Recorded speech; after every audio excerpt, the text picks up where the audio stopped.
Onde está a pessoa negra numa sociedade dividida em classes? Ela está sempre no lugar subalterno. Então, o tempo inteiro, o legado maior do racismo é estabelecer que nós estamos sempre no lugar de servidão, nunca de mando, nunca de decisão.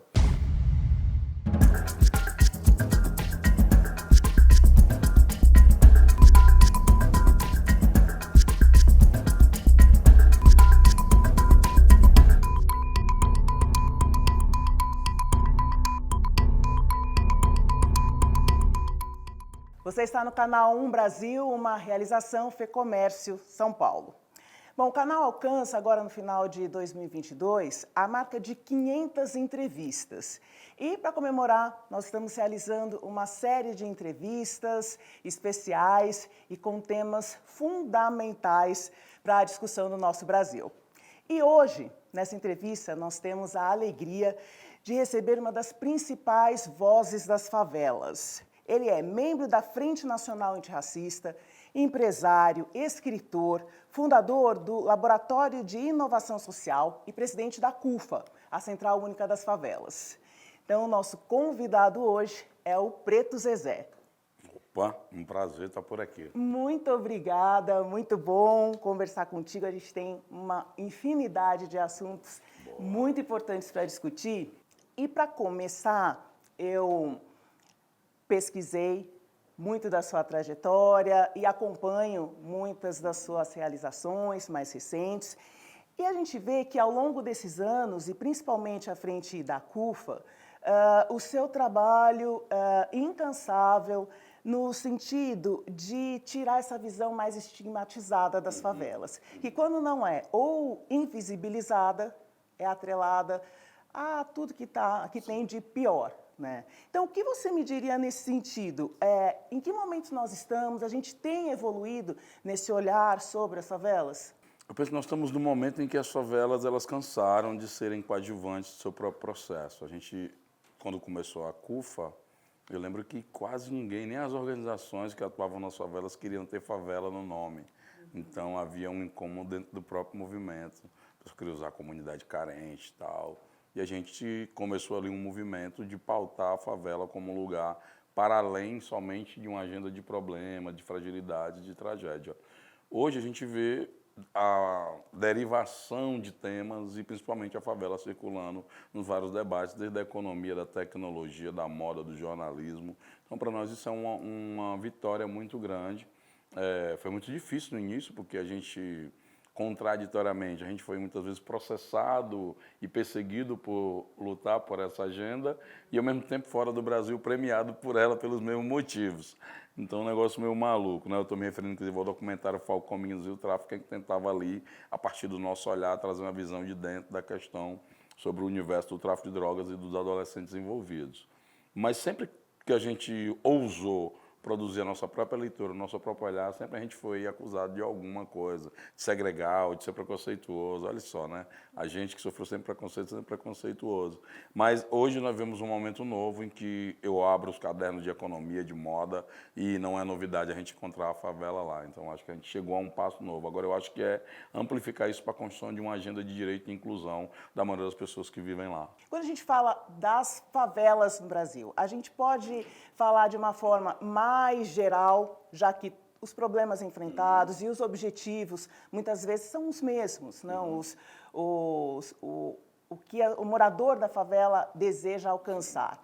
Não, mas a gente precisa também regionalizar, falar por região em relação a essas comunidades, as favelas? Na verdade, a gente chega às vezes num lugar e a gente fala com um gestor público, principalmente, ele fala que não tem favela. Aí eu digo, pois eu posso ir agora no Google e colocar o nome da cidade e favela da sua cidade? Ele, não, mas é porque é que chamam de outro jeito.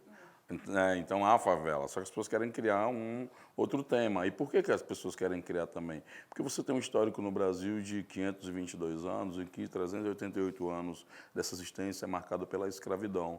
E essas populações, quando elas foram despejadas no dia 13 de maio, que a história oficial brasileira chama de abolição, elas foram jogadas nesses lugares. Inclusive, a origem da palavra favela está ligada a esse processo de exclusão, quando os soldados, né, que guerrearam na Guerra de Canudos voltaram para o Rio de Janeiro e foram pedir os seus soldos ao governo.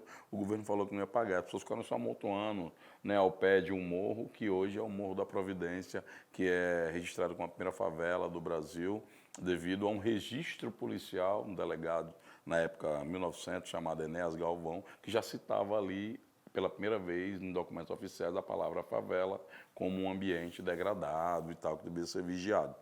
Então, acho que tem esse link dessa construção negativa sobre esse lugar, sobre essas pessoas. Quando você começa a trabalhar uma perspectiva diferente, de positividade, de ver que lá não é só isso, aí você começa a tirar a favela daquela ideia de você ter medo ou de achar que é um lugar que só tem carência e ver um lugar de potências. E quando a gente fala na aproximação das marcas, das empresas com a favela, como introduzir essa visão, essa ideia da potência da favela e aliar isso às empresas? A aderência para esse debate, para essa transformação de mentalidade, inclusive, acontece de que forma hoje com o trabalho na CUFA? Quando a gente começa a tirar a ideia de que o trabalho social não tem a ver com a economia.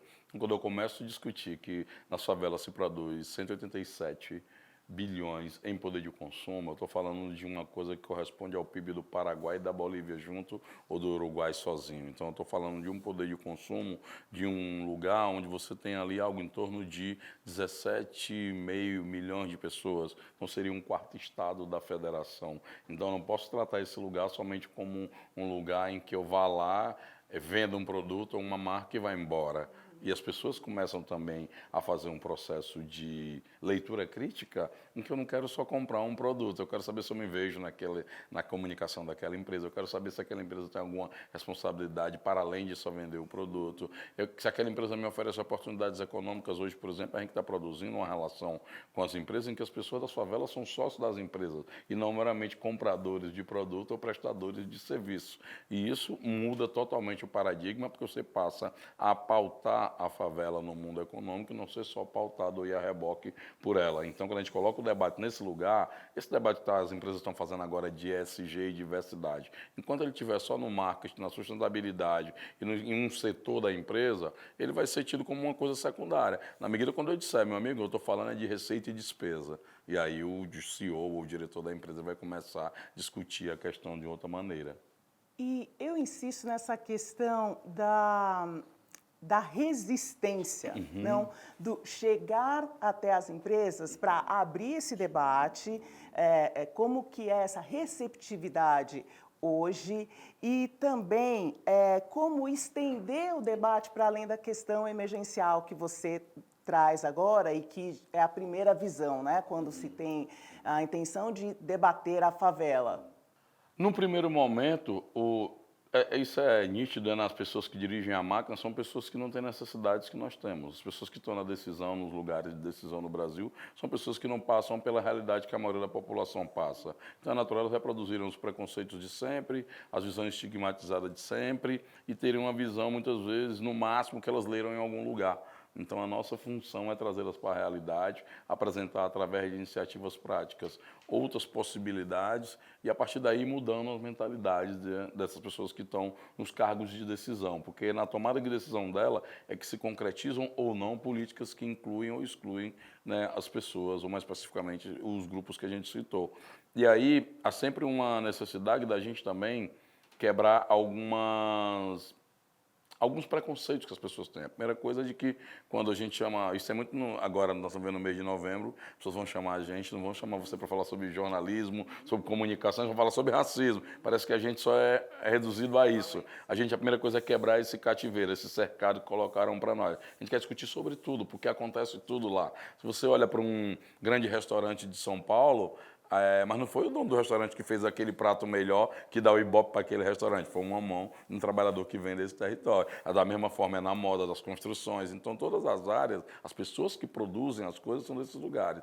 Trazer esse debate para esse lugar de que quem produz tem direito a usufruir a riqueza que produz, aí você vai para um paradigma em que todos nós não temos mais uma situação de culpa, mas de responsabilidade. Então, aí a coletividade tem que se envolver. E assim a gente vai devagarinho. Hoje, por exemplo, eu participo de empresas que trabalham com consultorias, eu participo de conselhos de empresas de bancos, até empresas de telefonia, grandes veículos de comunicação, e eu tento colocar essa discussão nesses ambientes, né? Que a gente está falando não é de uma boa vontade do CEO ou de uma bondade das empresas. Nós estamos falando sobre economia e sobre desenvolvimento. E são os números que validam essa percepção sobre responsabilidade social?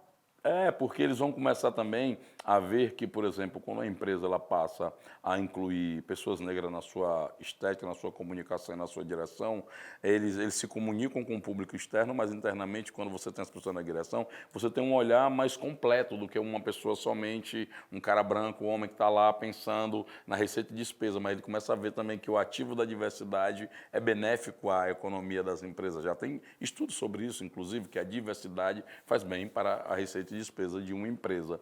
Então, acho que a gente está em outro patamar, que eu acho que agora é que os grupos vão ter que se preparar para sair daquela, porque a gente lutou muito para entrar. Então, a nossa especialidade era lutar para entrar, para meter o pé na porta, arrombar a porta, construir estradas. Agora vamos ter que aprender a dirigir os carros, vamos ter que pensar como é que opera nesse ambiente, porque são muitos desafios. Inclusive, para que quando a gente entrar, não digam quando a gente errar, tá vendo? Entrou, tá vendo aqui o que está acontecendo? Que é o que acontece muitas vezes, né? A gente entra para ser tipo o símbolo de alguém para dizer que tem uma mulher negra aqui no jornalismo, tem uma pessoa negra aqui no conselho, e na verdade não é disso que nós estamos falando. Nós estamos falando de uma mudança da incorporação da diversidade como algo necessário e legítimo da sociedade que é diversa. E na prática, Preto Zezé, eu perguntei recentemente para o professor Silvio Almeida sobre essa não aceitação de inclusão, já que a caminhada, os projetos da CUFA, por exemplo, mostram que numericamente essa união ela traz benefícios e lucro muito mais, né, muito maior do que a exclusão. Levar esses números e ver que a gente não tem uma inclusão social da forma como deveria estar acontecendo, já nesse momento, a gente deveria estar com passos adiantados, diz o que sobre a nossa sociedade? Eu acho que a sociedade brasileira tem que se resolver hoje, né? Porque não dá mais para ela viver com os índices de desigualdade que a gente tem. E não é por falta de dinheiro. Se você olhar um tema, o caso da fome, que a gente tem 33 milhões de pessoas passando fome no Brasil, não é por falta de comida, de recursos. É um projeto. A fome não é um acidente, é um projeto político que beneficia a grupos. Só que as pessoas não têm noção de quão inflamável é o problema da fome. Assim, eu já passei fome na minha vida. Você não sente só uma dor física de um prato de comida. Você sente que você está ali com seu filho e sua mulher passando fome e os supermercados estão lotados de comida. E as pessoas estão no restaurante comendo. E você passa na rua. E nem a comida que os restaurantes jogam fora pode ser reutilizada para você comer. Então vai ter que ir para o lixo mesmo. Você começa a não ter fé mais de que nós somos a sociedade, de que nós não vivemos coletivamente, de que os valores que estão aí estão mentindo para mim. Vale para todo mundo, menos para minha família e para meus filhos. E na medida que essa expectativa vai diminuindo de uma crença de vida em sociedade, você vai produzindo um fosso em que passa a prevalecer a lei da sobrevivência. Então, eu não acredito que pais de família que estão vendo seus filhos chorando com fome vão ficar a vida inteira olhando passivamente para aquele cenário e não fazer nada. Agora, o problema é quando ele partir para cima dessa cesta para essas prateleiras de supermercado, quando ele começar a lutar pela sobrevivência, é um caos que vai ser uma coisa incontrolável. Por isso que eu penso, se as pessoas não tratar a questão da fome como uma coisa muito séria do ponto de vista, inclusive, da democracia, como é que uma parte da sociedade dorme e a outra não dorme porque passa fome. Então, isso é muito grave. E a gente tinha que colocar alguns limites civilizatórios do que é permitido ou não, né?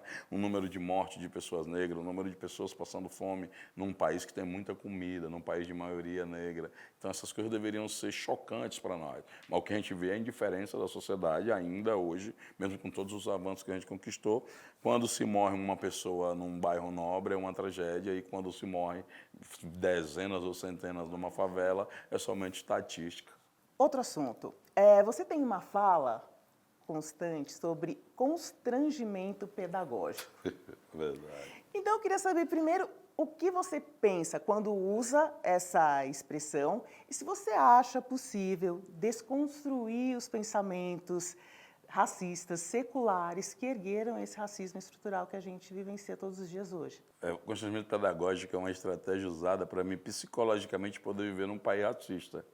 Porque quando você entende, quando você não entende, você fica angustiado, você não sabe o que é o racismo ali. Mas você fica com aquela coisa internamente, com aquele incômodo, pensando naquela coisa, como aquilo foi, administrando aquele momento ruim.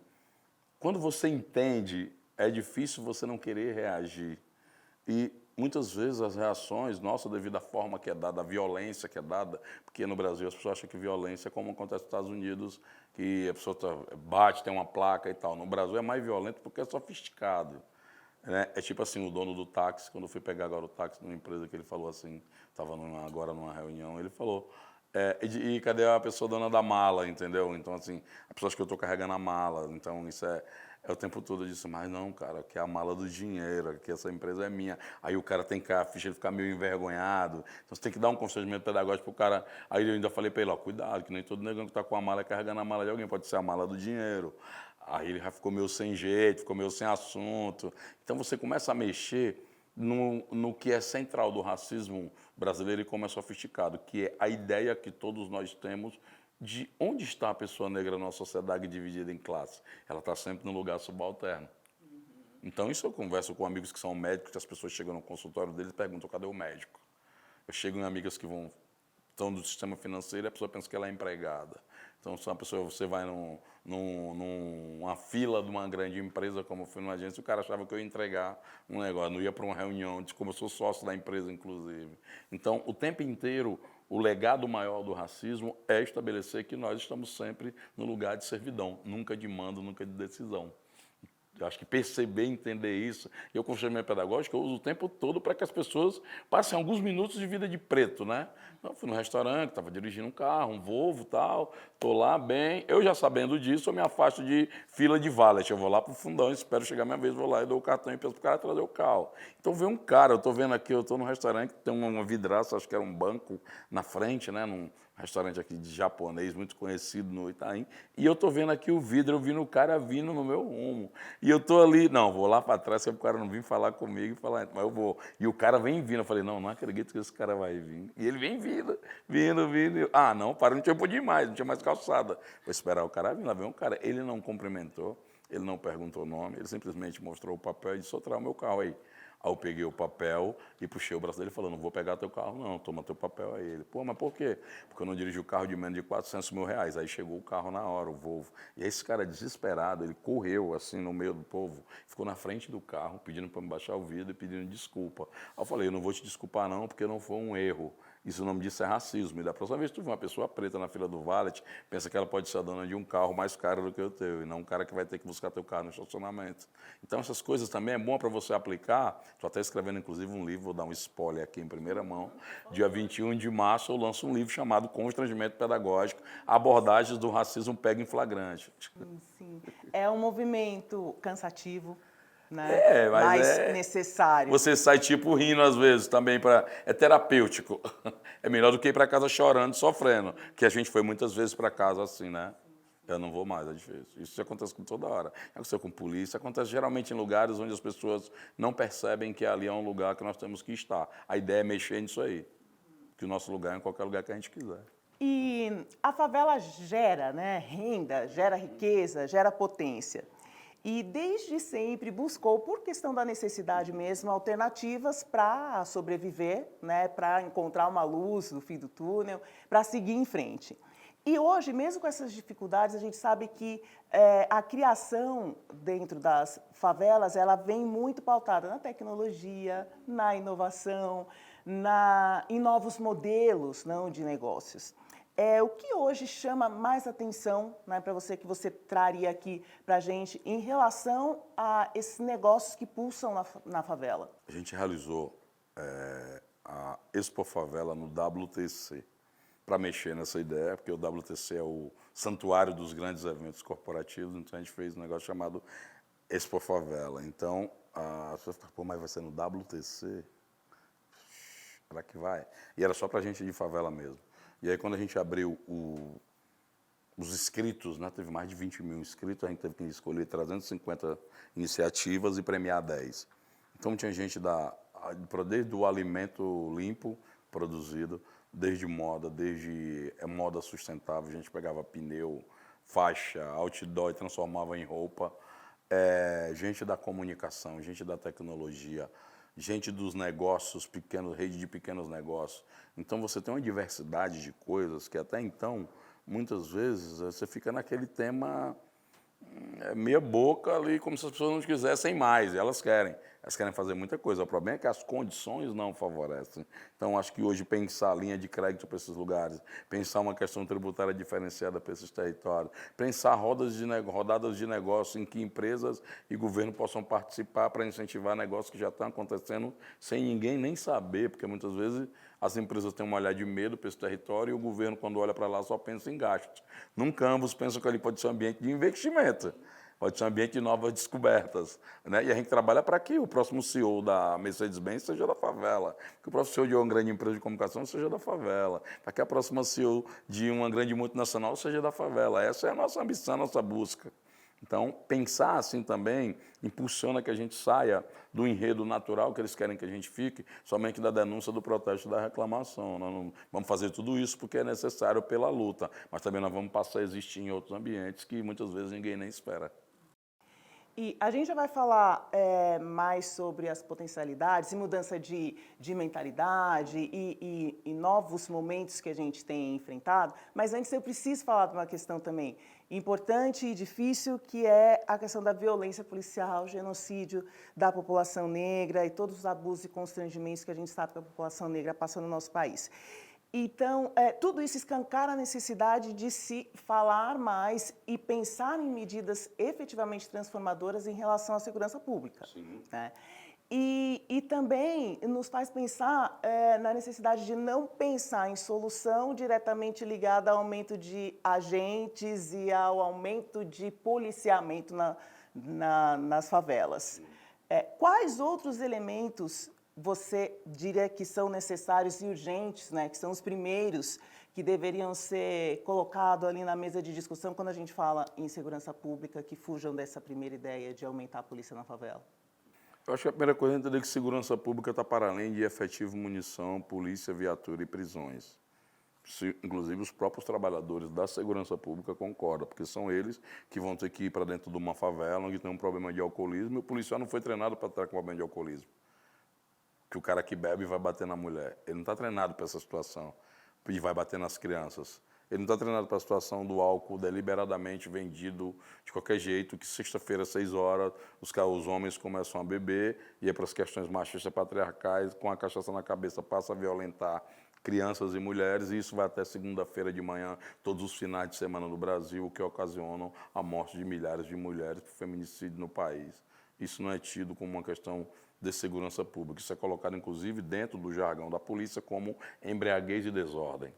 Só que isso produz uma série de desdobramentos da violência que a gente se resume somente a punir o agressor que está lá bêbado e a gente não se preocupa em botar dinheiro na mão dessas mulheres, em grupo de alcoólicos anônimos, em controle da circulação e do fluxo de álcool, que é quem gera a maioria das violências nesse território, de políticas de proteção à criança e adolescente. São coisas que não estão só ligadas a botar uma viatura lá. Eu vou botar uma viatura lá e não vai adiantar nada. Pelo contrário, essas outras demandas vão explodir na mão de um policial que está lá, porque a segurança pública na favela é um cara no banco da viatura.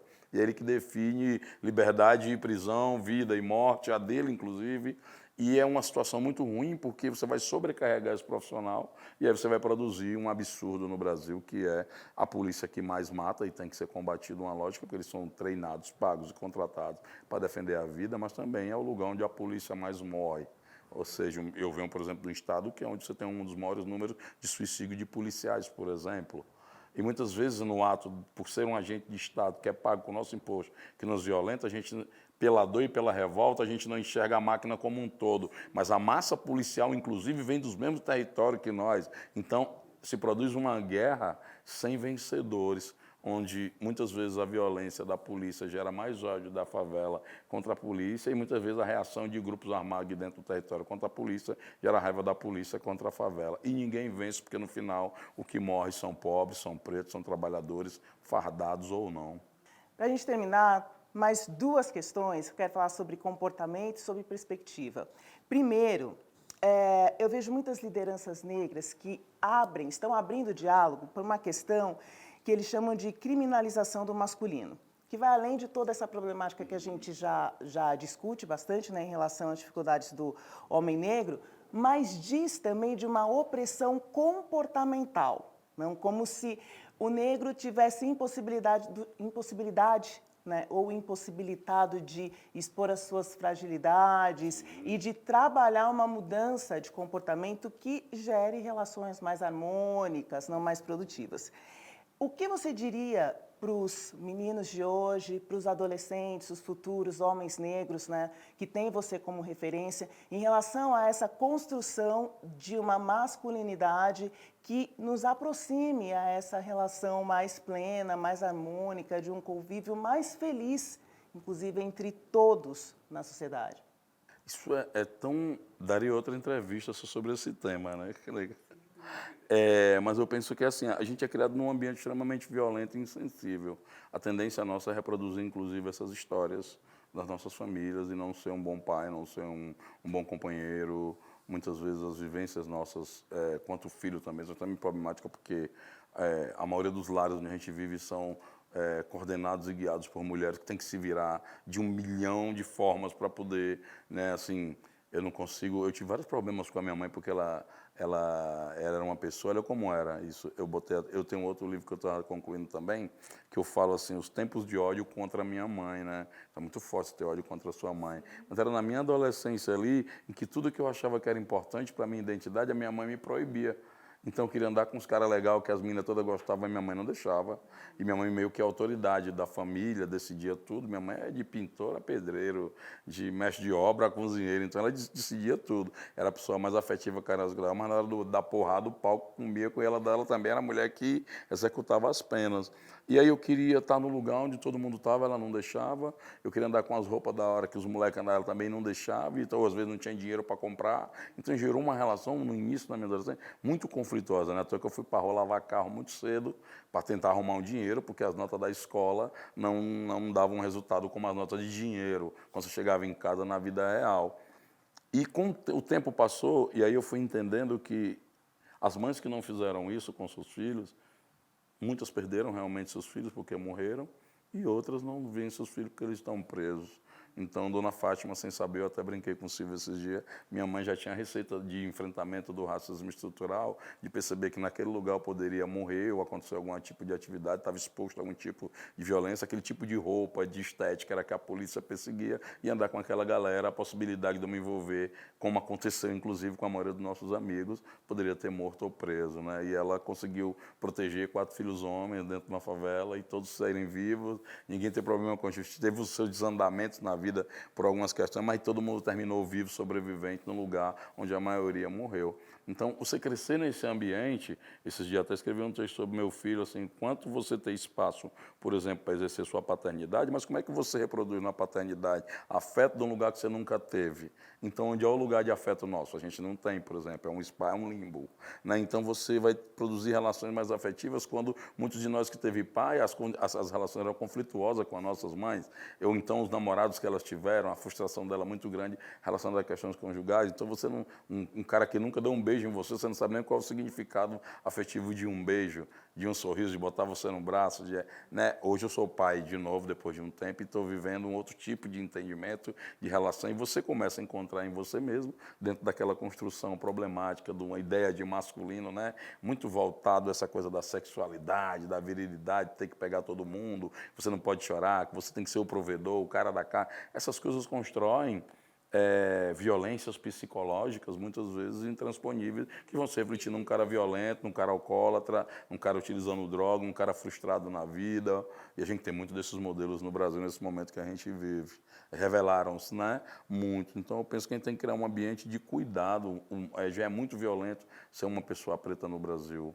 A lógica de você ter que sobreviver, de ter que provar que é mais, de ter que trabalhar num ambiente de adversidades maiores que outros grupos. Mesmo dentro de uma favela, quando eu estou com um moleque que não é preto, que o moleque, eu vou pensar no nome que eu vou xingar o moleque. Chamo ele de Gasparzinho, que é um fantasma legal. Ele vai me chamar de macaco, de cabelo disso, de nariz não sei de quê. Ele vai me xingar de uma série de nomes, porque ele inclusive sabe o peso que isso tem, mesmo nós morando na mesma rua que tem barraco, tem dificuldades sociais e infraestrutura. Mas ele sabe o peso que isso tem. Então, reestruturar uma ideia do que é ser um masculino negro saudável, sadio e amoroso e afetuoso é uma tarefa das mais importantes hoje, até porque se a gente quer que esses homens liderem com clareza, com justiça, né, com tranquilidade, a gente vai ter que propiciar um ambiente também assim, o que nós não temos hoje.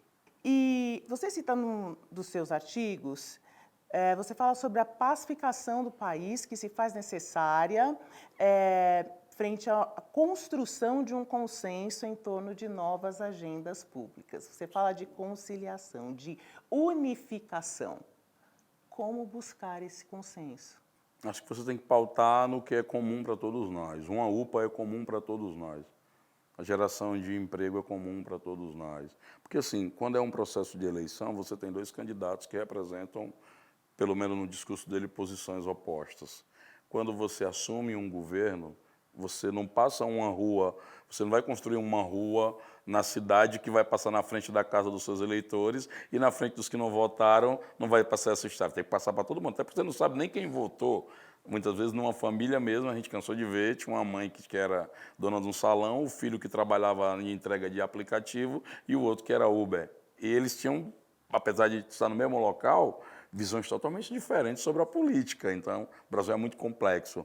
Então, eu penso que a gente deve focar no que vai ser comum para todos, porque mesmo pensando diferente politicamente, que eu acho que é um direito, a gente tem que resgatar essa questão de que pensar diferente é uma coisa tranquila e saudável, né? A gente vai ter que construir coisas que todo mundo pega metrô, seja corintiano, palmeirense, flamenguista, vascaíno.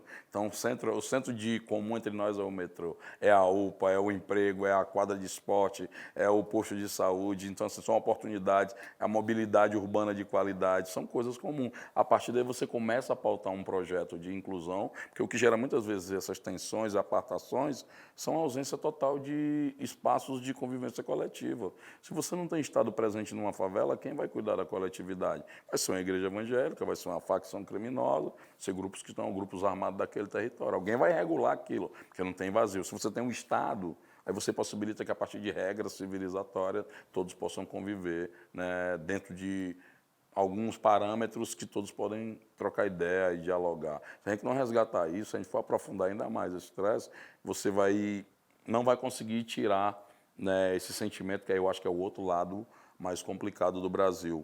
Muitas das coisas que a gente viu vindo à tona, elas estavam aí faz muito tempo. O racismo já estava aí faz muito tempo, a discriminação contra as mulheres, contra o grupo LGBTQIA+, e tal, já estavam aí. O que a gente viveu foi o orgulho das pessoas de serem assim. Isso é que não dá. O cara pode pensar o que ele quiser, ele não tem direito de ir para uma rede social e me xingar porque não gosta de preto. Exato. E na prática, enquanto não estiver bom para todos, Não vai estar bom para ninguém. É isso. Né? Preto Zezé, muito obrigada. Querida, é um prazer essa estar conversa, com você. uma alegria te receber. Já quero saber dos lançamentos futuros desses livros que você já adiantou para a gente.